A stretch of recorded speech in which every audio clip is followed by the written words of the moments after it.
Hello everyone, welcome back to my channel. दोस्तों, आज की इस वीडियो में हम 12th क्लास जियोग्राफी मानव भूगोल के मूल सिद्धांत बुक का सेकंड चैप्टर करेंगे, जिसका नाम है विश्व जनसंख्या, वितरण, घनत्व और वृद्धि। तो चलिए इस चैप्टर को हम एनसीईआरटी के आधार पर करते हैं। देखिए, मैं आपको एक बात और क्लियर कर दूँ। बच्चों, आपको बार बार सारी एनसीईआरटी पढ़ने की बिल्कुल भी ज़रूरत नहीं है। आप एक बार एनसीईआरटी की रीडिंग करें, फिर उसके बाद आप शॉर्ट नोट्स बनाइए और एमसीक्यूज़ कीजिए और ज़्यादा से ज़्यादा क्वेश्चनों को हल कीजिए। देखिए, बार बार अपना टाइम वेस्ट बिल्कुल मत कीजिए, एक बार ज़रूर पढ़िए। ऐसा नहीं कह रही मैं कि आपको पढ़ना नहीं है, पढ़ना है, लेकिन एक ही बार पढ़ना है। तो चलिए हम स्टार्ट करते हैं। देखिए इसमें है क्या।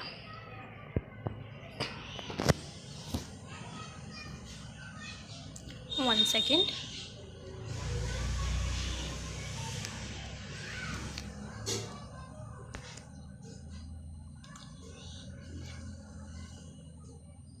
किसी देश के निवासी ही उसके वास्तविक धन होते हैं। इस स्लाइड में क्या कहा गया है, किसी देश के निवासी ही उसके वास्तविक धन होते हैं। जैसा कि जो इंसान होते हैं, जो लोग होते हैं, वही देश के क्या होते हैं, वास्तविक धन होते हैं। तो वो पढ़े लिखे होने चाहिए, ठीक है। यही लोग देश के संसाधनों का उपयोग करते हैं और उसकी नीतियाँ निर्धारित करते हैं। अंततः एक देश की पहचान उसके लोगों से होती है। एक देश की पहचान किससे होती है? लोग ही क्या करते हैं कि नीतियों का निर्धारण करते हैं, ठीक है। और देश की पहचान भी उसके लोगों से होती है, ठीक है। किसी देश के लोग हैं, जैसा कि मान लीजिए फॉर एग्जांपल हम ले लेते हैं मुकेश अंबानी को, ठीक है। तो भारत की पहचान कभी कभी उससे भी हो जाती है कि ये मुकेश ये भारत वो देश है जहाँ पर सबसे एशिया का सबसे अमीर आदमी मुकेश अंबानी रहता है। तो ठीक है, लोगों से भी होती है। इसलिए इसका सीधा सा मतलब ये है कि लोगों को स्वास्थ्य सुविधाएं और शिक्षा सब कुछ देना चाहिए ताकि वो अपने देश का विकास कर सकें। चलिए आगे चलते हैं। यह जानना आवश्यक है कि किसी देश में कितनी स्त्रियां और पुरुष हैं, प्रतिवर्ष कितने बच्चे जन्म लेते हैं। देखिए, यह जानना आवश्यक है कि किसी देश में कितनी स्त्रियां, पुरुष और प्रतिवर्ष कितने बच्चे जन्म लेते हैं, कितने लोगों की मृत्यु होती है, कितने जन्म लेते हैं। किसी भी घर में ये जानना बहुत ज़रूरी है, या फिर देश में, वी कैन से देश, कंट्री, कितने लोग हैं, कितनी स्त्रियां हैं, कितने पुरुष हैं। कहीं ऐसा तो नहीं स्त्री ज़्यादा हों और पुरुष कम हों, ठीक है। और कितने बच्चे जन्म लेते हैं और कितने लोग मरते हैं। चलिए आगे देख लेते हैं। क्या वे नगरों में रहते हैं अथवा गाँव में? वे नगर में रहते हैं या गाँव में, ये भी जानना आवश्यक है। क्या वे पढ़ और लिख सकते हैं तथा वे क्या काम करते हैं? यही वे तथ्य हैं जिनके बारे में हम इस इकाई में अध्ययन करेंगे। तो इन सभी चीज़ों का, कि वो कहाँ रहते हैं, कैसे रहते हैं, कितने लोग हैं, कितने जन्म ले रहे हैं, कितने की मृत्यु हो रही है, पढ़ लिख रहे हैं या फिर गांव में रहते हैं, नगर में रहते हैं, ये सब का अध्ययन हम करेंगे इस चैप्टर में। चलिए, 21वीं शताब्दी के प्रारंभ में विश्व की जनसंख्या 600 करोड़ से अधिक दर्ज की गई। यहाँ हम जनसंख्या के वितरण और घनत्व के प्रारूपों की विवेचना करेंगे। चलिए, विश्व की जनसंख्या असमान रूप से वितरित है। एशिया की जनसंख्या के संबंध में जॉर्ज बी क्रेंसी की टिप्पणी है कि एशिया में बहुत अधिक। देखिए, ये कौन है? ये इन्होंने पता लगाया है कि विश्व की जनसंख्या, एशिया की जनसंख्या के संबंध में इन्होंने एशिया की जनसंख्या के बारे में पता लगाया है। इन्होंने टिप्पणी की है, इस पर पता लगाया कि एशिया में बहुत अधिक स्थानों पर कम लोग और कम स्थानों पर बहुत अधिक लोग रहते हैं। विश्व की जनसंख्या वितरण प्रारूप के संबंध में भी यही सत्य है। देखिए, एशिया में क्या है, कहीं पे तो मान लीजिए कि 10% क्षेत्र है, उसमें 90% लोग रहते हैं, ठीक है। और इसी प्रकार सिमिलरली विश्व में है। और दूसरा ये है कि कहीं पर 90% ज़मीन है लेकिन उस पर 10% लोग रहते हैं। ऐसा है, ऐसा असमान वितरण है एशिया में। ठीक है, चलिए विश्व में जनसंख्या वितरण के प्रारूप, इसको थोड़ा सा छोटा कर दिया। जनसंख्या के वितरण और घनत्व के प्रारूप हमें किसी क्षेत्र की जनांक की विशेषताओं को समझाने में मदद करते हैं।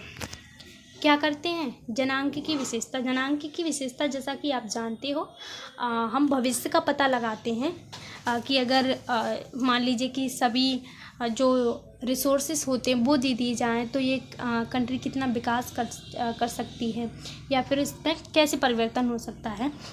इस तरह भविष्य का पता लगाते हैं, जनसंख्या के बारे में पता लगाते हैं। ठीक है, जनसंख्या के वितरण और घनत्व के प्रारूप हमें किसी क्षेत्र की जनांक की विशेषताओं को समझने में मदद करते हैं। जनसंख्या वितरण शब्द का अर्थ भूपृष्ठ पर लोग किस प्रकार वितरित हैं इस बात से लगाया जाता है। मोटे तौर पर विश्व की जनसंख्या का 90% इसके 10% स्थल भाग में निवास करता है। विश्व के 10 सर्वाधिक आबादी वाले देश। एक बात और यहाँ पे क्या थी, यहाँ पे मोटे तौर पर इस भूपृष्ठ पर जनसंख्या वितरण जो शब्द है ना, इसका क्या अर्थ है ये देख लीजिए। जनसंख्या वितरण का शब्द का अर्थ है कि भूपृष्ठ पर जनसंख्या किस तरह से निवास कर रही है, कि भूपृष्ठ पर जनसंख्या किस तरह से वितरित है, कहाँ पर ज़्यादा लोग रहते हैं, कहाँ पर कम, इसी को जनसंख्या वितरण कहते हैं। ये वही चीज़ जो मैंने आपको बताई थी कि एशिया में ऐसा कुछ है जहाँ पे 90% क्षेत्र, वहाँ पे 10% लोग रहते हैं, 10% क्षेत्र, वहाँ पे 90% लोग रहते हैं। ठीक है, इसी प्रकार विश्व की आबादी देख लेते हैं। विश्व के 10 सर्वाधिक आबाद देशों में विश्व की लगभग 60% जनसंख्या निवास करती है। केवल 10 देश ऐसे हैं जहाँ पर 60% जनसंख्या निवास करती है, बाकी 40% कितने सारे देश हैं उनमें करती है। ठीक है, एशिया में अवस्थित हैं। एशिया के इन 6 देशों को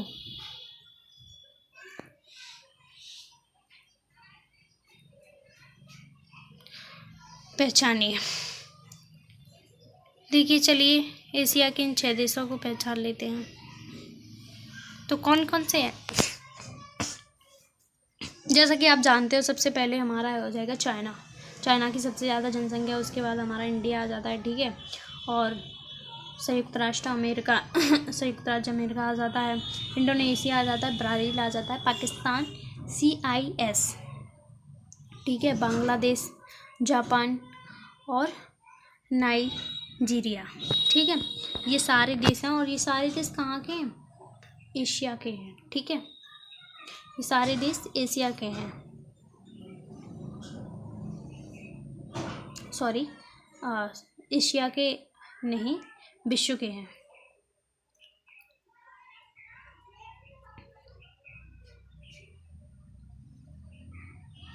क्योंकि संयुक्त राज्य अमेरिका एशिया का नहीं है। चलिए इधर आ जाइए। ये बहुत ही अच्छी बात लिखी है किसी ने, ये वाली बात, स्वर्ण से नहीं वरन केवल स्त्रियों और पुरुषों से एक राष्ट्र मजबूत और महान बनता है। कितनी सुंदर बात है ना। सत्य और सम्मान की खातिर जो डटे रहते हैं और कष्ट झेलते हैं, जो परिश्रम करते हैं, जब अन्य निद्रामग्न होते हैं, जो साहस दिखाते हैं, जब अन्य भाग खड़े होते हैं, वही लोग राष्ट्र के स्तंभों की गहरी नींव डालते हैं और आकाश तक उसे ऊंचा उठाते हैं। वाह, कितनी सुंदर बात कही है ना। अब ये सुंदर बात किसने की, इसको भी देख लीजिए आप। ये सुंदर बात इन्होंने कही, राल्फ वाल्डो इमर्सन, इन्होंने कही, राल्फ वाल्डो इमर्सन।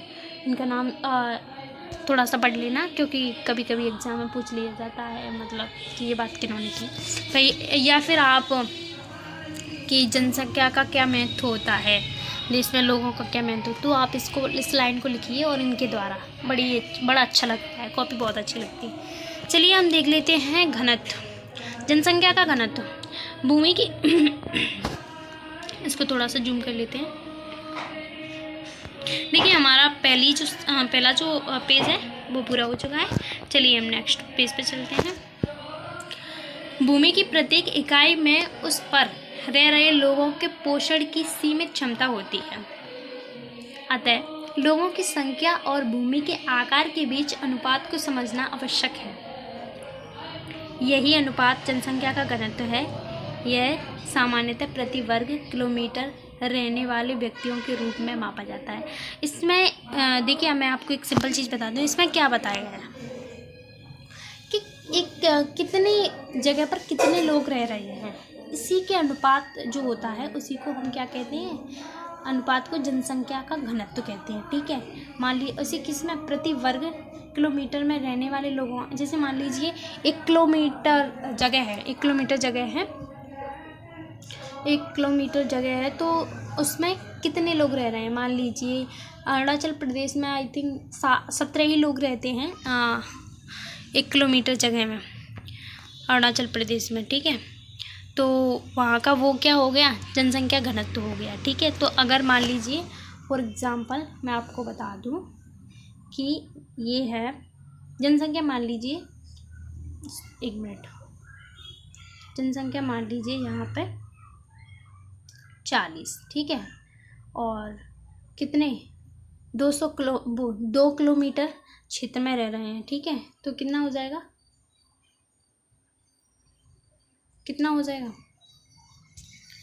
घनत्व, जनसंख्या का घनत्व हो जाएगा 30। ठीक है, समझ आ गया, क्योंकि ये क्षेत्रफल है, 2 किलोमीटर क्षेत्रफल में 40 लोग रह रहे हैं, मतलब कितने 20 लोग रह रहे हैं। ठीक है, 1 किलो पर 20 लोग। चलिए इसमें यही दिया गया है, इसको इससे डिवाइड कर दीजिए तो आपका जनसंख्या घनत्व निकल जाएगा। जनसंख्या का घनत्व बराबर जनसंख्या बट्टे क्षेत्रफल।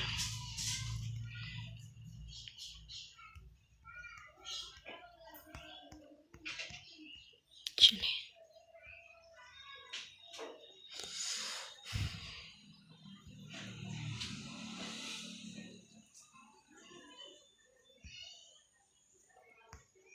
नीचे दिए गए मानचित्र 2.2 को देखिए। क्या आप अवलोकन कर रहे हैं कि कुछ क्षेत्र वास्तव में सघन बसे हैं। ये विश्व के सघन आबाद क्षेत्र हैं जिसमें प्रति वर्ग किलोमीटर 200 से अधिक व्यक्ति निवास करते हैं। देखिए ये वाला चित्र है जिसमें कुछ जगह हैं वो ऐसी हैं जहाँ पर 1 किलोमीटर में 200 लोग वास करते हैं। ठीक है, यही बात यहाँ पर कही हुई है। यहाँ पर विश्व के सघन आबाद क्षेत्र हैं जिसमें प्रति वर्ग किलोमीटर 200 से अधिक व्यक्ति निवास करते हैं। ये संयुक्त राज्य अमेरिका का उत्तर पूर्वी भाग है। संयुक्त राज्य अमेरिका का उत्तर पूर्वी भाग है जो वहाँ पर 1 किलोमीटर में 200 लोग रहते हैं। यूरोप का उत्तर पश्चिमी भाग, ठीक है, तथा दक्षिण पूर्वी और पूर्वी एशिया के भाग हैं जहाँ पर ऐसा मतलब घना जनसंख्या घनत्व है वो इतना ज़्यादा है। उत्तरी और दक्षिणी ध्रुव के निकट उष्ण और शीत मरुस्थल और विषुवत रेखा के निकट उच्च वर्षा के अन्य क्षेत्रों में जनसंख्या का घनत्व अत्यंत कम है। ये विश्व के विरल जनसंख्या वाले प्रदेश हैं। कहाँ पर? उत्तर, देखिए इम्पोर्टेंट, उत्तर और दक्षिण ध्रुव के निकट कैसे उष्ण और शीत मरुस्थल विषुवत रेखा जानते हैं आप, इक्वेटर, भूमध्य रेखा के निकट उच्च वर्षा के अन्य क्षेत्रों में जनसंख्या का घनत्व अत्यंत कम है। उच्च वर्षा के अन्य क्षेत्र में, देखिए जहाँ पर बहुत ज़्यादा वर्षा होगी वहाँ पर कौन रहेगा, हमेशा वर्षा होती रहती है। ठीक है, अन्य क्षेत्रों में जनसंख्या का घनत्व अत्यंत कम है। ये विश्व के कैसे हैं, विरल जनसंख्या वाले प्रदेश हैं जब प्रति वर्ग किलोमीटर एक व्यक्ति से भी कम लोग रहते हैं। माय गॉड, देखिए इसमें क्या कहा गया है। 1 किलोमीटर जो क्षेत्र है उसमें एक व्यक्ति से भी कम। भाई तो 1 किलोमीटर में 1 लोग रहते हैं क्या? उससे भी कम। आधा तो रहने से रातों पर रहते ही नहीं हूँ। चलिए 1 लोग रहता है, ठीक है। चलिए यहाँ पर नीचे आ जाइए। इन 2 प्रकार के क्षेत्रों के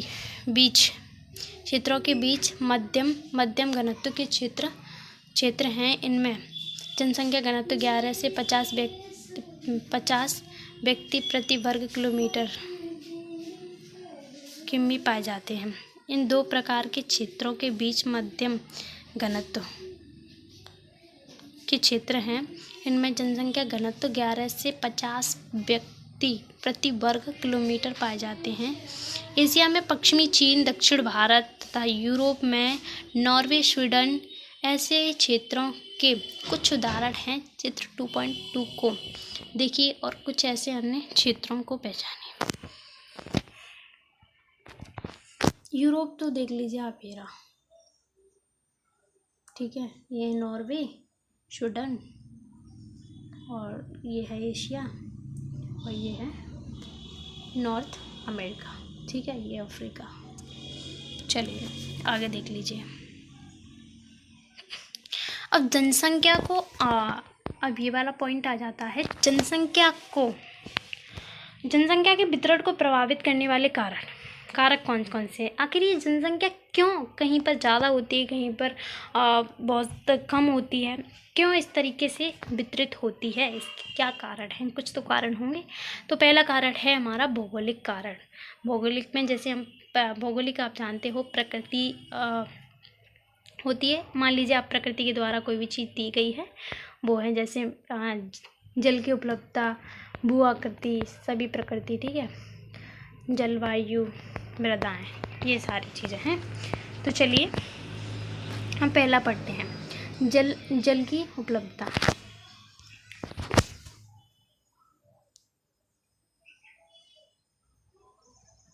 सॉरी, जस्ट 1 सेकेंड। ओके, चलिए। जल जीवन का सर्वाधिक महत्वपूर्ण कारक है, अतः लोग उन क्षेत्रों में बसने को, जल जीवन का सर्वाधिक कैसा है, महत्वपूर्ण कारक है, अतः लोग उन क्षेत्रों में बसने को प्राथमिकता देते हैं। वहाँ पर लोग सबसे ज़्यादा रहते हैं जहाँ आसानी से जल उपलब्ध हो जाता है, ठीक है। वहाँ पर लोग सबसे ज़्यादा रहने को प्राथमिकता देते हैं। जल का उपयोग जैसा कि आप जानते हो, पीने, नहाने, भोजन बनाने, साथ साथ पशुओं, फसलों, उद्योग तथा नौ संचालन में किया जाता है। यही कारण है कि नदी घाटियाँ विश्व की सर्वाधिक कैसी हैं, सघन क्षेत्र हैं, ठीक है। नदी घाटियाँ विश्व की सर्वाधिक सघन बसे हुए क्षेत्र हैं। मतलब नदी घाटियों पर जल होता है तो वहाँ पर बहुत सारे लोग रहते हैं। चलिए नेक्स्ट देख लेते हैं, भू आकृति। लोग समतल मैदानों और मंद ढालों पर बसने को वरीयता देते हैं। इसका कारण यह है कि ऐसे क्षेत्र फसलों के उत्पादन, किसके लिए ऐसे क्षेत्र फसलों के उत्पादन, सड़क निर्माण, उद्योग के लिए अनुकूल होते हैं। पर्वतीय और पहाड़ी परिवहन तंत्र के विकास में अवरोधक होते हैं। देखिए इसमें क्या कहा गया है, एकदम समतल ज़मीन होती है, उस पर क्या है, फसल अच्छी से हो जाती है, क्योंकि क्या होता है, उसकी वो होता नहीं है, ट्रैक्टर से उसकी उसको जोतते हैं तो वो जुताई अच्छे से हो जाती है और उत्पादन भी अच्छा होता है। सड़क निर्माण हो जाता है, उद्योग के लिए अनुकूल होते हैं, उद्योग के लिए मतलब अच्छे होते हैं, ठीक है।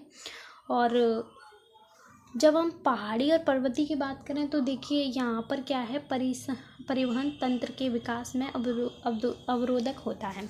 अवरोधक मतलब यहाँ पर प्रतिकूल होता है, अनुकूल नहीं होता, परिवहन तंत्र विकसित नहीं हो पाता, ठीक है। इसलिए प्रारंभ में कृषिगत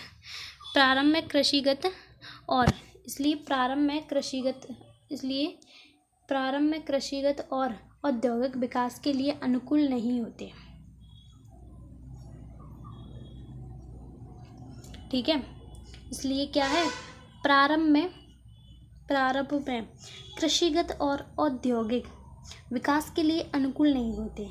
जब ये पर्वतीय होता है तो विकास के लिए पर्वतीय पहाड़ी होता है, अनुकूल नहीं होते, प्रतिकूल होते हैं। अतः इन क्षेत्रों में कम जनसंख्या पाई जाती है। इन क्षेत्रों में क्या होता है, कम जनसंख्या पाई जाती है। ऐसे स्थान कहाँ पर हैं? ऐसे स्थान हैं कम जनसंख्या पाई जाती है। गंगा का मैदान विश्व के सर्वाधिक, यहाँ पर भाई गंगा के मैदान पे सबसे ज़्यादा लोग रहते हैं। That what is the reason? The reason is the waste land. Okay, so lot of people live here. चलिए नेक्स्ट देख लेते हैं। जबकि हिमालय के पर्वतीय भाग विरल हैं। हिमालय के पर्वतीय भाग हिमालय के पर्वतीय भाग ऊंचा नीचा क्षेत्र है, तो ये जो है विरल है। ठीक है, चलिए जलवायु जैसा कि आप जानते हैं अति उष्ण अथवा ठंडे मरुस्थलों की विषम जलवायु मानव बसाव के लिए असुविधाजनक होती है। सुविधाजनक जलवायु वाले क्षेत्र जिनमें मौसमी परिवर्तन नहीं होते अधिक लोगों को आकृष्ट करते हैं। अधिक वर्षा अथवा विषम और रुझ जलवायु के क्षेत्रों में कम जनसंख्या पाई जाती है। भूमध्य सागरीय प्रदेश। रुझ अधिक विषम मतलब अधिक विषम में आपको बता दें, अधिक वर्षा और विषम के क्षेत्रों में कम जनसंख्या पाई जाती है। विषम जैसा कि वहाँ पर सर्दी इतनी ज़्यादा पड़ती है कि लोगों पर नहीं झेल रही, और गर्मी भी इतनी पड़ती है कि लोग उनसे नहीं झेल पाते, और वर्षा भी इतनी ज़्यादा होती है। तो ये कैसे क्षेत्र हो जाते हैं? ये विषम क्षेत्र हो जाते हैं, जहाँ पर वर्षा सब कुछ इतना ज़्यादा होता है। और यहाँ पर कैसी कितनी जनसंख्या पाई जाती है? कम जनसंख्या पाई जाती है। भूमध्य सागर देखिए बहुत ही अच्छा जो है जलवायु के लिए बेस्ट है। तो यहाँ पर इतिहास के आरंभिक कालों से बसे हुए हैं। आरंभिक कालों से जो है कि बसे हुए हैं। चलिए मिट्टी देख लेते हैं। मिट्टी, ठीक है। मृदाएं, उपजाऊ मृदाएं कृषि तथा इनसे संबंधित क्रियाओं के लिए महत्वपूर्ण हैं। इसलिए उपजाऊ दोमट मिट्टी वाले प्रदेशों में अधिक लोग निवास करते हैं, क्योंकि ये मृदाएं गहन कृषि का आधार हैं। गहन कृषि होती है। मृदाएं किसका आधार है? गहन कृषि का, जिसमें हम व्यापार के लिए, वाणिज्य के लिए की जाती है। खूब ये वाली फसल कर सके। क्या भारत में उन क्षेत्रों के नाम बता सकते हैं? अच्छा आप बताइए कहाँ पर गहन कृषि होती है? That is question for you. Okay, ये बता दीजिए आप। उपजाऊ मृदा के कारण विरल जनसंख्या पाई जाती है।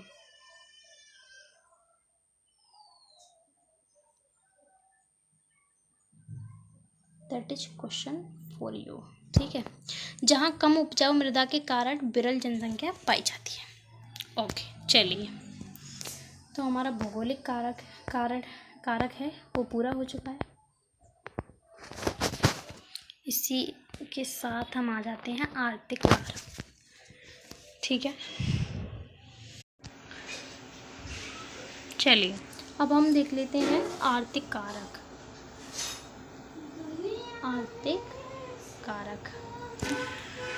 तो उसमें हमने क्या देखा था? भौगोलिक कारक में हमने देखा था मृदा देखी थी, जल देखा था, ठीक है, भू आकृति देखी थी और जलवायु देखी थी। अब हम आर्थिक कारक देखेंगे, जिसमें पहला है खनिज। ठीक है, तो what is the importance actually of the mine. Okay, चलिए देख लेते हैं। खनिज निक्षेपों से युक्त क्षेत्र उद्योगों को आकृष्ट करते हैं। खनिज क्या करते हैं? निक्षेपों से युक्त क्षेत्र उद्योगों को आकृष्ट करते हैं। खनन और औद्योगिक गतिविधियां, इधर आ जाइए, रोजगार उत्पन्न करते हैं। अतः कुशल एवं अर्धकुशल कर्मी इन क्षेत्रों में पहुंचते हैं और जनसंख्या को सघन बना देते हैं। अफ्रीका की कटंगा, जाम्बिया, तावाटपेटी इसका एक अच्छा उदाहरण है। देखिए क्या होता है, जहाँ पर खनिज होती है वहाँ पर उद्योग लगते हैं, ठीक है। और उद्योग के लिए ऐसा नहीं है कि पढ़े लिखे और पूरी तरह कुशल ही हों।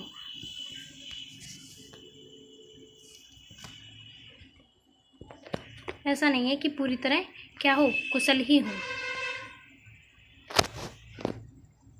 ठीक है।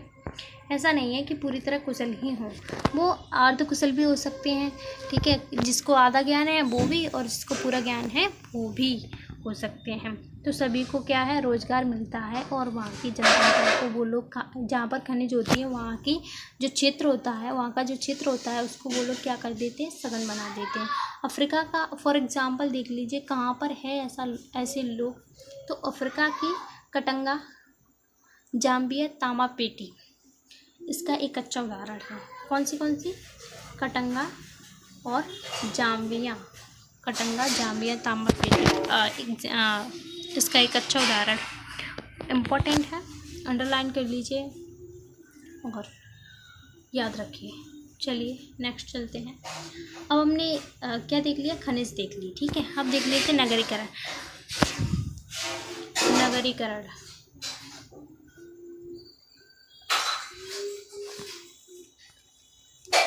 नगर रोजगार के बेहतर अवसर, शैक्षणिक व चिकित्सा संबंधी सुविधाएं तथा परिवहन और संचार के बेहद साधन प्रस्तुत करते हैं।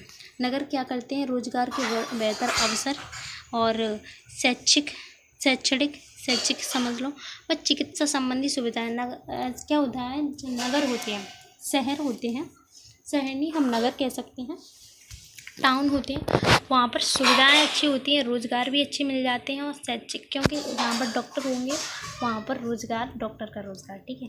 शैक्षणिक और सुविधाएं संबंधी, परिवहन और संचार के बेहतर साधन प्रस्तुत करते हैं।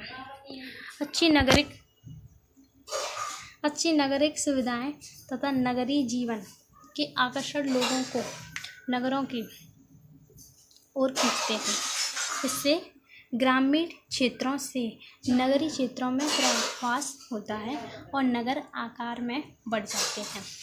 विश्व के कौन से विराट नगर प्रति वर्ष बड़ी संख्या में प्रवासियों को निरंतर आकर्षित करते हैं। देखिए इसका इस नगरीकरण था, इसका मैं सिंपल सा आपको बता दूं। यहाँ पर क्या होता है, रोजगार के अवसर मिलते हैं और हॉस्पिटल अच्छे होते हैं, स्कूल अच्छे होते हैं और परिवहन और संचार की बेहद बेहतर साधन प्रस्तुत होते हैं। तो भी लोग क्या करते हैं, नगर की ओर जाना पसंद करेंगे भैया, क्योंकि वहाँ पे सब कुछ मिलता है। वहाँ पे वो अपना जीवन को काम करके बेरोजगार नहीं रहते, ठीक है। और जो लोग बेरोजगार नहीं होते वो अपने जीवन को बेहतर बनाते ही हैं। तो इसलिए नगर जो है बढ़ जाता है, बड़े हो जाते हैं, सघन हो जाते हैं। कहने का मतलब ये है, लोग ज़्यादा वहाँ पर आकर बस जाते हैं। अब ये क्वेश्चन है, फिर भी नगरीय जीवन अत्यंत कष्टदायक हो सकता है। नगरीय जीवन के कुछ कष्टदायक पक्षों को सोचिए। देखिए ये क्वेश्चन वैसे तो आपको करने हैं, लेकिन मैं आपको बता देती हूँ फिर भी क्यों कष्टदायक हो जाता है। क्योंकि आपको पता है, जहाँ पर बहुत ज़्यादा खनिज, जहाँ पर बहुत ज़्यादा औद्योगिक उद्योग होंगे, वहाँ पे आप सीधे जानते हो कि धुआं जो है निकलता है, और तो पॉल्यूशन ख़राब होता है। सीधा सा अर्थ है कि कष्ट होता है, वहाँ पर उतनी ताज़ा हवा नहीं मिल पाती जितनी गांव में मिलती है, ठीक है। तो हम चलिए नेक्स्ट देख लेते हैं, औद्योगिकीकरण। व्हाट इज औद्योगिकीकरण।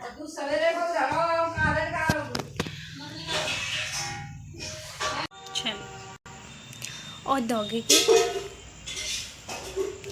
ठीक है। औद्योगिकीकरण को देख लेते हैं हम।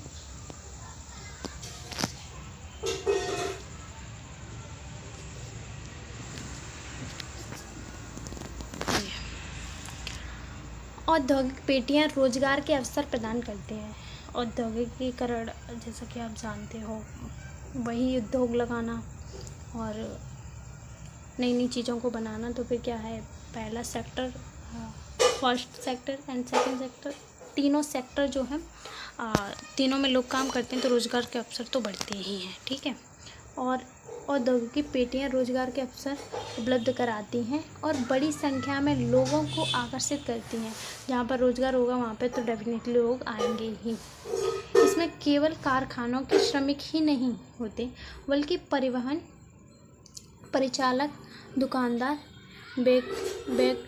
बैंक कर्मी, ठीक है, इसको मैं हटा देती हूँ, बैंक कर्मी, डॉक्टर, अध्यापक तथा अन्य सेवाएं उपलब्ध कराते हैं तथा अन्य सेवाएं उपलब्ध कराने वाले भी होते हैं। जापान का कोबे, ओसाका प्रदेश अनेक उद्योगों की उपस्थिति के कारण सघन बसा है। देखिए, मैंने आपको बताया था तीनों सेक्टर्स होते हैं, उनमें लोग काम करते हैं। तो औद्योगिकीकरण भी लोगों। चलिए, नेक्स्ट हमारा है सामाजिक एवं सांस्कृतिक कारक। सामाजिक और सांस्कृतिक कारक, जैसा कि आप जानते हो, जहाँ पर शांति होती है, ठीक है, जहाँ पर अपने अपने धर्म को मानने का अधिकार होता है, वहाँ पर लोग ज़्यादा आकर्षित होते हैं। तो चलो देख लेते हैं इसको। कुछ स्थान धार्मिक अथवा सांस्कृतिक महत्व के कारण अधिक लोगों को आकर्षित करते हैं। ठीक इसी प्रकार लोग उन क्षेत्रों को छोड़कर चले जाते हैं जहाँ सामाजिक और राजनीतिक अशांति होती है। कई बार सरकारें लोगों को विरल जनसंख्या वाले क्षेत्रों में बसने अथवा भीड़ भाड़ वाले स्थानों से चले जाने के लिए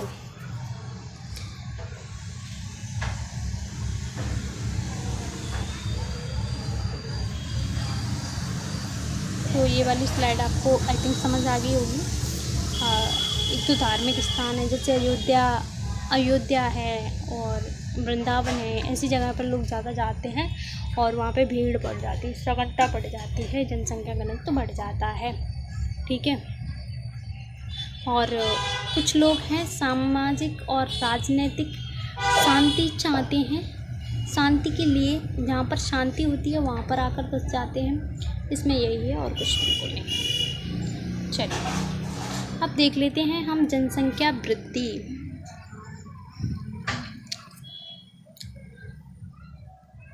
पॉपुलेशन इंक्रीजमेंट। चलिए, जनसंख्या वृद्धि अथवा जनसंख्या परिवर्तन का अभिप्राय किसी क्षेत्र में समय की किसी निश्चित अवधि के दौरान बसे हुए लोगों की संख्या में परिवर्तन से है। यह परिवर्तन धनात्मक भी हो सकता है और ऋणात्मक भी हो सकता है। इसे निरपेक्ष संख्या अथवा प्रतिशत के रूप में प्रदर्शित किया जाता है, ठीक है। देखिए किसमें क्या है, जनसंख्या वृद्धि अथवा जनसंख्या परिवर्तन का किससे है, किसी क्षेत्र में समय की किसी निश्चित अवधि, समय की ऐसे मान लीजिए कि समय की दो बिंदुओं के बीच कोई निश्चित समय है के दौरान बसे हुए लोगों की संख्या में परिवर्तन। मान लीजिए एक ईयर का हम जोड़ रहे हैं जिसमें कितने लोग रह रहे हैं, उनमें फिर कैसा परिवर्तन आया, कितने लोग बढ़े हैं और कितने घटे हैं, जिसको हम जनसंख्या वृद्धि कहते हैं। अगर लोग घट जाते हैं तो वो ऋणात्मक हो जाती है, लोग बढ़ जाते हैं तो धनात्मक हो जाती है। ये जनसंख्या वृद्धि का मतलब ये बिल्कुल नहीं होता कि जनसंख्या बढ़ती ही है। अगर जनसंख्या घटती है तब भी जो है कि जनसंख्या वृद्धि होती है, लेकिन कैसी होती है, ऋणात्मक होती है। सो जनसंख्या वृद्धि का अर्थ है जनसंख्या में परिवर्तन होना। इट मे बी नेगेटिव और पॉजिटिव। ओके, चलिए नेक्स्ट।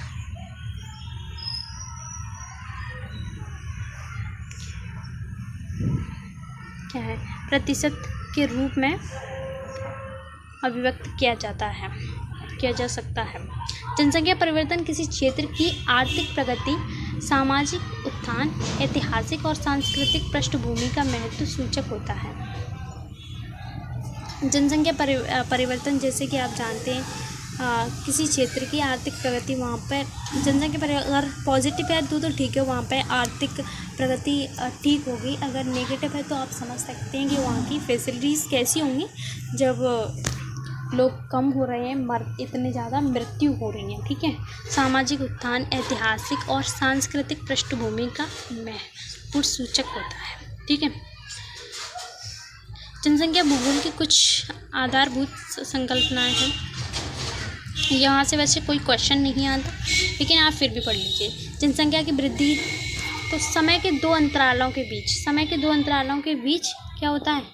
समय के दो अंतरालों के बीच एक क्षेत्र विशेष में होने वाली जनसंख्या में परिवर्तन को जनसंख्या वृद्धि कहा जाता है।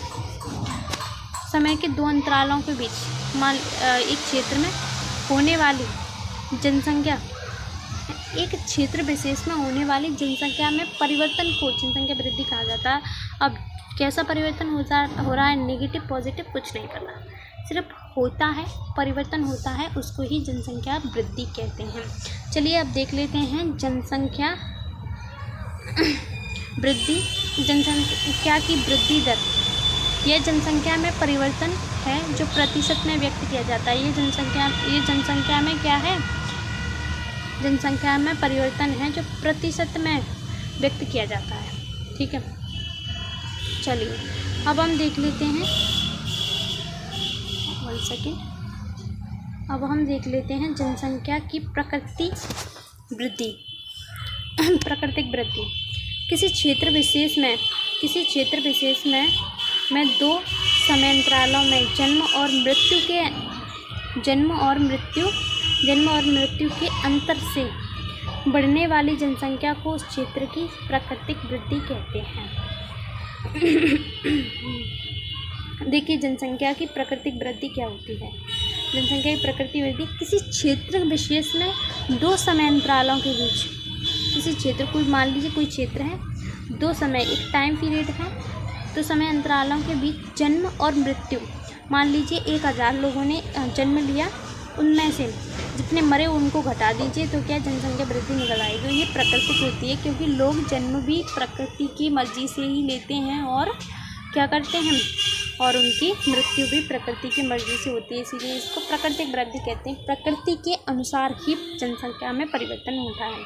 चलिए नेक्स्ट देख लेते हैं जनसंख्या की धनात्मक वृद्धि। जैसे कि मैंने आपको बताया था, अगर जन्म लेने वालों इसको मैं सीधे ही बता देती हूँ आपको, अगर जन्म लेने वालों की संख्या मरने वालों की संख्या से ज़्यादा है तो धनात्मक है। अगर जन्म लेने वाले लोगों की संख्या से,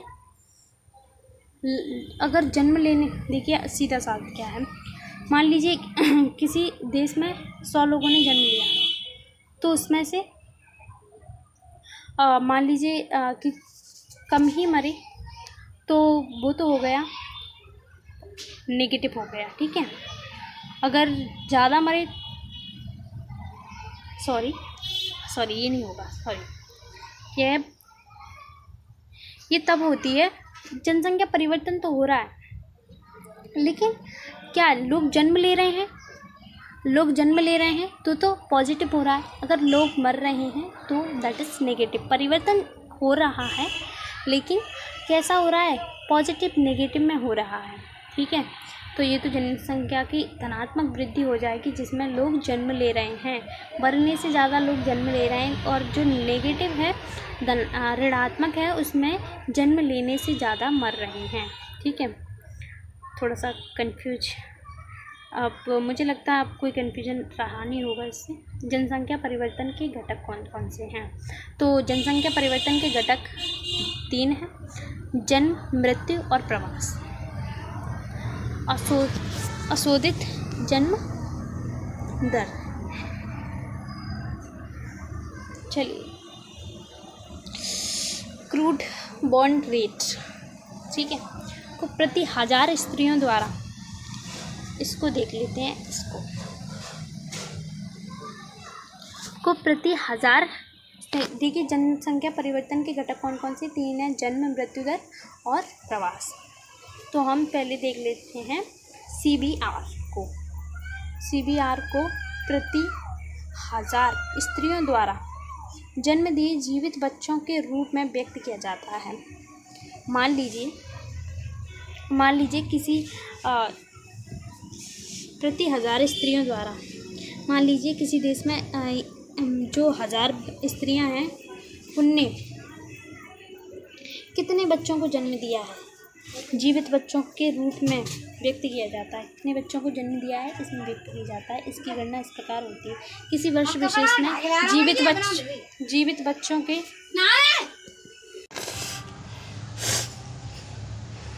इसको कैसे मापते हैं?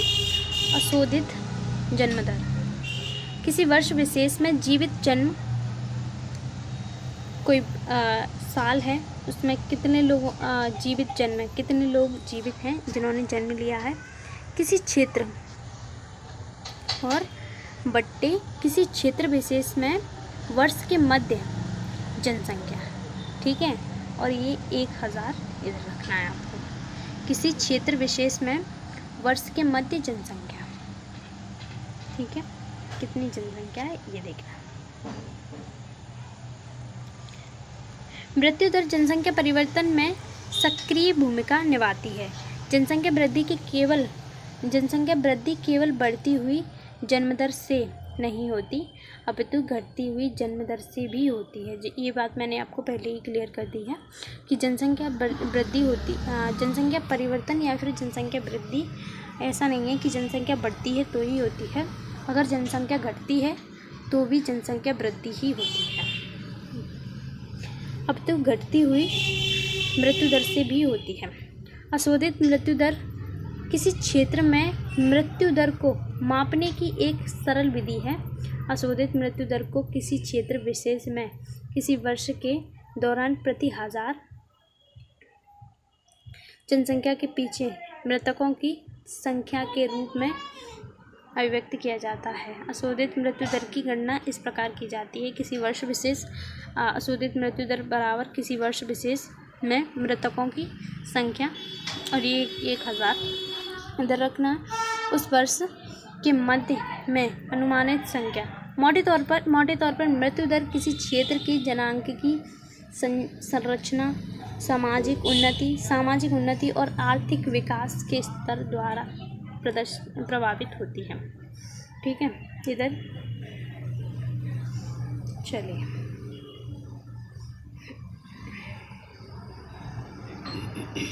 अब देख लेते हैं हमने क्या क्या देख लिया। जन्म दर देख ली, मृत्यु दर देख ली। अब देख लेते हैं प्रवास। जन्म और मृत्यु के अतिरिक्त एक और घटक है जिससे जनसंख्या का आकार परिवर्तित होता है। जब लोग एक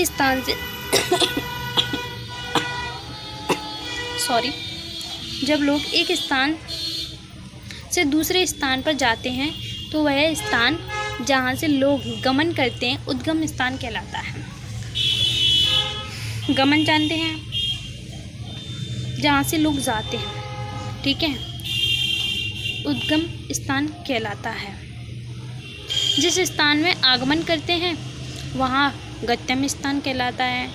मान लीजिए आप आगरा से दिल्ली गए तो आगरा आपका क्या हो गया? गमन हो गया, ठीक है। जिस स्थान में आगमन करते हैं, और दिल्ली आपके लिए क्या हो गई? गंतव्य हो गई, ठीक है। इसी प्रकार उद्गम स्थान जनसंख्या में कमी को दर्शाता है, जबकि गंतव्य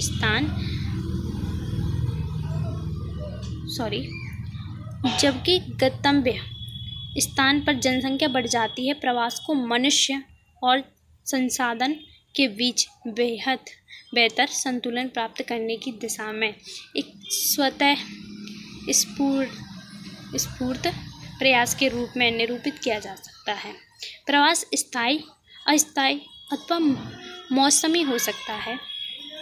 यह गांव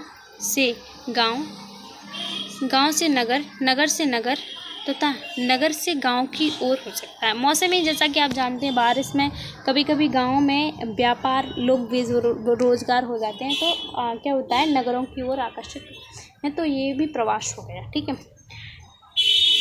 चलिए प्रवास के दो जो हैं प्रकार हैं उनको देख लेते हैं। क्या आप महसूस कर सकते हैं कि एक ही व्यक्ति दोनों एक प्रवासी, अप्रवासी और एक प्रवासी हो सकते हैं?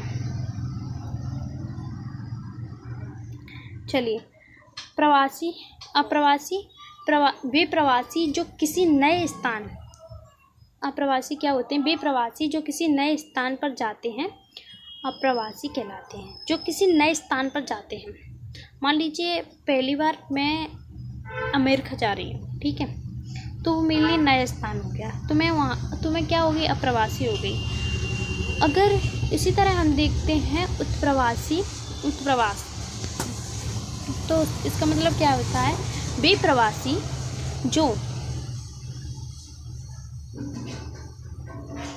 प्रवासी जो एक स्थान से बाहर चले जाते हैं, प्रवासी कहलाते हैं।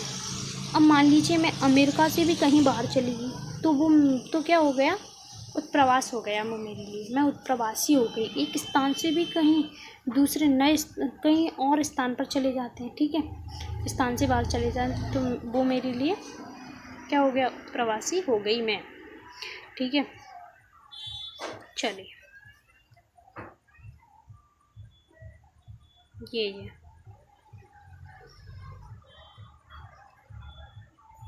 लोग बेहतर आर्थिक और सामाजिक जीवन के लिए प्रवास करते हैं। प्रवास को प्रभावित करने वाले कारकों के दो समूह हैं। प्रतिकर्ष कारक, नंबर 1 प्रतिकर्षक कारक। ठीक है, ये क्या होते हैं देख लीजिए, जस्ट 1 सेकेंड।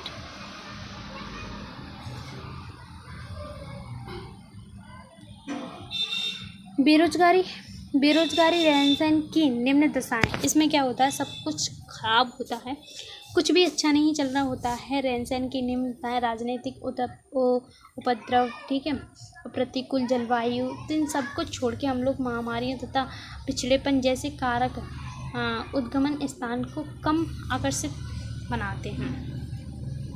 इनको छोड़कर हम क्या करते हैं?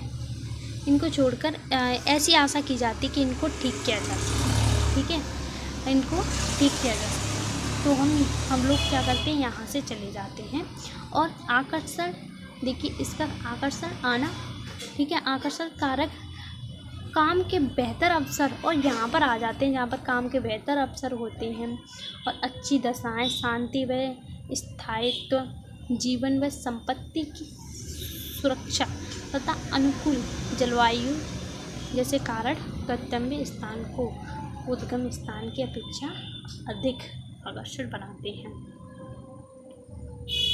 ये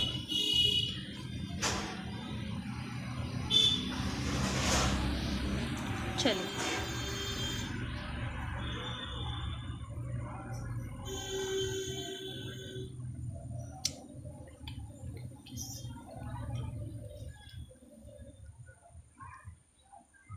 कितना चैप्टर रह गया एक बार फिर से देख लें।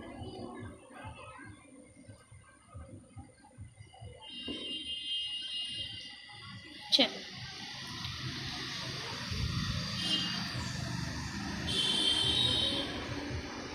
जनसंख्या वृद्धि की प्रवृत्ति, ठीक है, जनसंख्या वृद्धि की प्रवृत्ति। पृथ्वी पर जनसंख्या 600 करोड़ से भी अधिक है। इस आकार तक पहुंचने में जनसंख्या कुछ शताब्दियां लग जाती हैं। आरंभिक कालों में विश्व की जनसंख्या धीरे धीरे बढ़ी। विगत कुछ 100 वर्षों के दौरान ही जनसंख्या आश्चर्यजनक दर से बढ़ी है। ठीक है, ये चलिए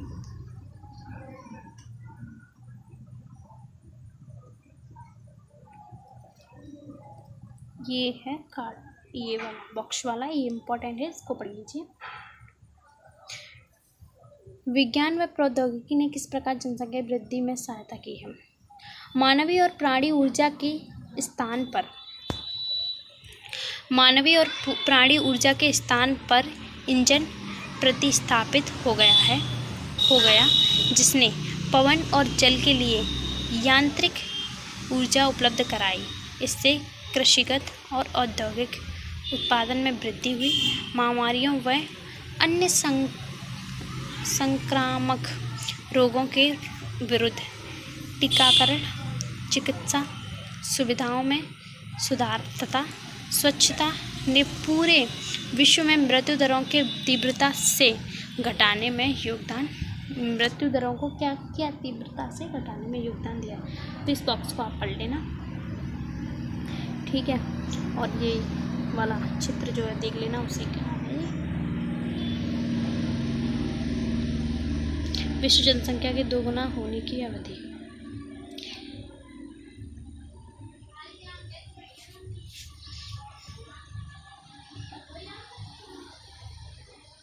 जनसंख्या परिवर्तन के स्थानिक प्रारूप विकासशील देशों की तुलना में।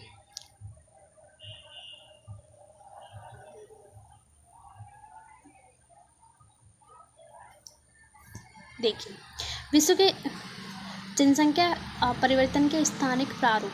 विश्व के विभिन्न भागों में जनसंख्या वृद्धि की तुलना की जा सकती है। विकसित देशों में विकासशील देशों की तुलना में जनसंख्या वृद्धि कम है। जनसंख्या वृद्धि और आर्थिक विकास में ऋणात्मक सहसंबंध पाया जाता है। यद्यपि जनसंख्या परिवर्तन की वार्षिक दर 1.4% निम्न प्रतीत होती है। ठीक है, चलिए ये आगे देख लीजिए।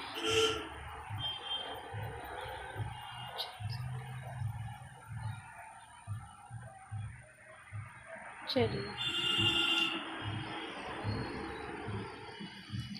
जनसंख्या परिवर्तन का प्रभाव।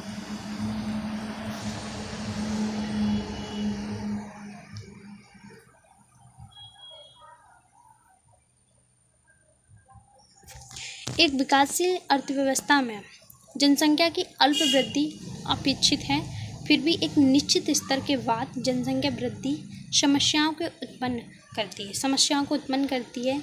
इसमें संसाधनों का ह्रास सर्वाधिक गंभीर है। जनसंख्या का ह्रास भी चिंता का विषय है। यह इंगित करता है कि वे संसाधन जो पहले जनसंख्या का पोषण करते थे अब उस जनसंख्या के पोषण में सक्षम नहीं रहे। अब भी जो संसाधन है वो कम पड़ गए हैं, वो जनसंख्या के पोषण के सक्षम नहीं रहे हैं। ठीक है,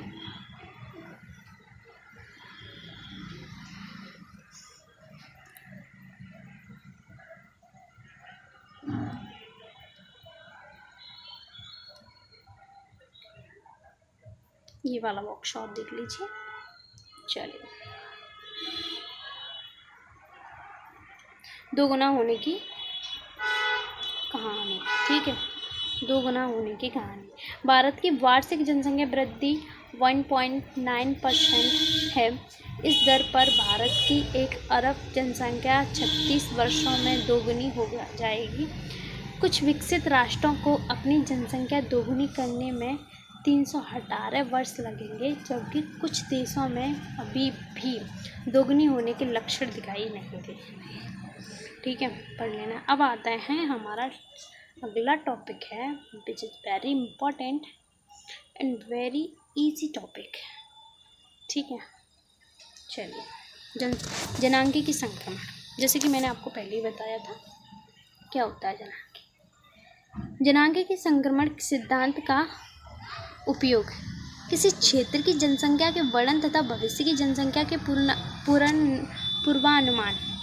किसी क्षेत्र की सिद्धांत का उपयोग क्यों किया जाता है? किसी क्षेत्र की जनसंख्या है उसका एक तो उससे वर्णन हो जाता है। ठीक है, और क्या हो जाता है, जनसंख्या के भविष्य में क्या होने वाला है पहले ही इसका अनुमान लगा लिया जाता है, जिसको पूर्वानुमान कहते हैं। यह सिद्धांत हमें बताता है कि जैसे ही समाज ग्रामीण खेतिहर अवस्था से उन्नति करके नगरीय औद्योगिकी और साक्षर बनता है तो किसी प्रदेश की जनसंख्या उच्च जन्म और उच्च मृत्यु से निम्न जन्म व निम्न मृत्यु में परिवर्तित होती है। यह परिवर्तन अवस्थाओं में होते हैं जिन्हें सामूहिक रूप से जनांगीकी चक्र के रूप में जाना जाता है। इस तरह पहले ग्रामीण होगा, फिर नगरीय में खेतिहर होगा और ये औद्योगिकी में ये जनांगीकी संक्रमण है। ठीक है, जैसा कि आप देख रहे हैं पहली अवस्था में सब कुछ ठीक है। ठीक है, दूसरी अवस्था क्या है? दूसरी अवस्था में विस्तृत जनसंख्या, विस्तृत मृत्यु भी ज़्यादा और जनसंख्या भी ज़्यादा। ठीक है, और इसमें क्या है? उतार चढ़ाव, निम्न जनसंख्या निम्न। और ये कुछ देश हैं जो इसके एग्जाम्पल्स हैं, उनको आप देख लीजिएगा।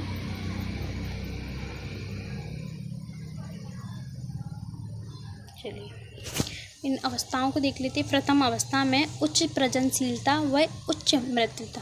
देखिए आप देख रहे हैं इसमें पहली अवस्था में इसमें उच्च प्रजननशीलता। देखिए यहाँ क्या है, यहाँ पर जो है, यहाँ पर मृत्यु, यहाँ पे जन्म है और मृत्यु भी नीचे है, तो इसका मतलब बहुत ज़्यादा लोग मर रहे हैं और बहुत ज़्यादा लोग क्या हैं, जन्म ले रहे हैं। ठीक है, दूसरी अवस्था देख लेते हैं। प्रारंभ में प्रजननशीलता ऊंची बनी रहती है किंतु यह समय के साथ घटती जाती है। यह अवस्था घटी हुई मृत्यु दर के साथ आती है। स्वास्थ्य संबंधी दशाओं व स्वच्छता के सुधार के साथ मृत्यता में कमी आती है। इस अंतर के कारण जनसंख्या में होने वाला शुद्ध योग उच्च होता है। ठीक है, इसमें क्या होता है, पहले तो क्या होता है, जन्म दर बहुत ज़्यादा होती है, फिर मृत्यु दर हो जाती है कम, मृत्यु दर भी ज़्यादा होती है। लेकिन क्या होता है, कुछ सुधार के लिए जाते हैं जिससे क्या होता है, जन्म दर जो है ज़्यादा हो जाती है और मृत्यु दर कम होने लगती है। ठीक है, चलिए तीसरी अवस्था हम देख लेते हैं।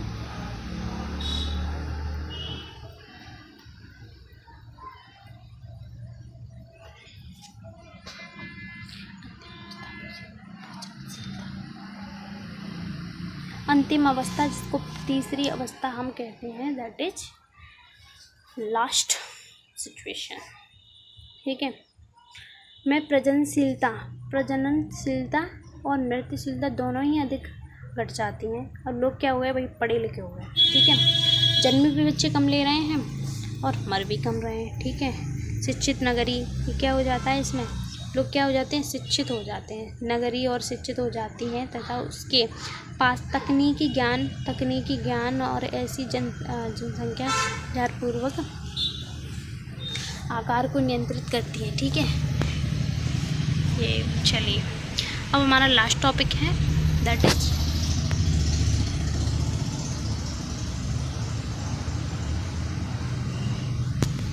जनसंख्या नियंत्रण के उपाय। चलिए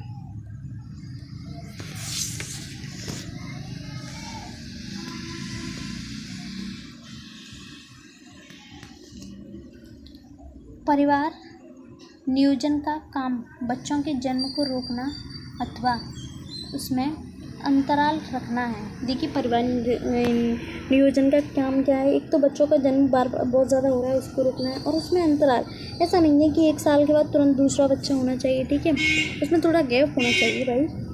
ठीक है, परिवार नियोजन सुविधाएं जनसंख्या वृद्धि को सीमित करने और महिलाओं के स्वास्थ्य को बेहतर करने में मुख्य भूमिका निभाती है। क्या है, जनसंख्या वृद्धि को सीमित करने, एक तो जनसंख्या वृद्धि हो रही है, विस्फोट हो रहा है, उसको कम करता है। ठीक है, और महिलाओं के स्वास्थ्य में को बेहतर बनाने में मुख्य भूमिका निभाता है। और दूसरा कारक है परिवार, this is first, this is second, गर्भ निरोधक। ठीक है, कि सुगम उपलब्धता बड़े परिवारों के लिए कर निरुत्साहक। ठीक है। उपाय कुछ ऐसे प्रावधान हैं जो जनसंख्या नियंत्रण में सहायक हो सकते हैं। थॉमस माल्थस ने अपने सिद्धांत में कहा था कि लोगों की संख्या खाद्य आपूर्ति की अपेक्षा अधिक तेजी से बढ़ेगी। जनसंख्या में वृद्धि का परिणाम अकाल, बीमारी तथा युद्ध द्वारा इसमें अचानक गिरावट के रूप में सामने आएगा। ठीक है। किसने कहा? थॉमस माल्थस ने। वेरी इंपॉर्टेंट है, आपको इसको तो करना ही करना है। Okay, very important. चलिए तो एक बात और यहाँ पे परिवारों को एक ऐसी नीति बनाई जाएगी जिसमें परिवार जो है कि बच्चों की संख्या को कम रखें और थोड़ा सा उसमें अंतराल होना चाहिए, जिससे महिलाओं का स्वास्थ्य है एकदम ठीक रहे। तो चलिए यहाँ पे हमारा चैप्टर हो जाता है ख़त्म, कंप्लीट हो जाता है चैप्टर। आई होप कि आपको ये वीडियो पसंद आई होगी, और अगर पसंद आ गई है तो चैनल को लाइक तो आप करते ही रहते हो, आज भी कर देना, और चैनल को सब्सक्राइब कर लेना ताकि नेक्स्ट चैप्टर भी आपके तरफ तक आ पाए। अगर आपको इस चैप्टर से कोई भी डाउट रहता है, आप मुझे तुरंत कमेंट कीजिए। मैं उस टॉपिक को जिसमें आपको डाउट है उसको मैं और ज़्यादा अच्छे से डिटेल में समझाऊंगी, अच्छे से विश्लेषण करूंगी इस टॉपिक का। और अगर आपको लगता है मैंने कहीं पर भी कोई भी कमी छोड़ी है तो ज़रूर कमेंट कीजिए, मैं उसको ज़रूर सुधारूंगी। Thanks for watching. जय हिंद, जय भारत।